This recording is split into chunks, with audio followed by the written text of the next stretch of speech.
Une des missions du Muséum d'histoire naturelle, c'est avant tout une mission scientifique, c'est-à-dire que le muséum peut être sollicité par des pouvoirs publics comme la DEAL pour faire des expertises scientifiques et techniques sur le terrain. Il s'agit en fait de déterminer dans l'entomofaune, la faune des insectes, s'il y a des insectes patrimoniaux, endémiques, rares, protégés, et donc de déterminer s'ils sont présents sur des sites bien précis définis par les pouvoirs publics. Récemment, j'ai été à Mayotte pour une mission d'échantillonnage des insectes, commande faite par la DEAL de Mayotte. Le but étant d'aller collecter des insectes pour pouvoir, sur le court terme, définir des zones protégées ou à protéger.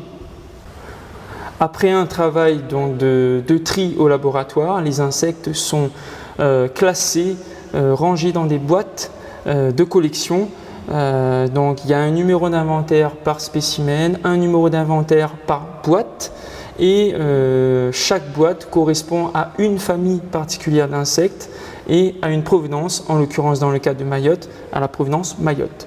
Elles peuvent être utilisées pour remplir d'autres missions du muséum, à savoir des missions culturelles et pédagogiques, notamment grâce à la diffusion, l'échange de connaissances scientifiques actualisées. Et tout ça, on se base sur des expositions et des animations qui elles-mêmes se basent sur les collections d'insectes.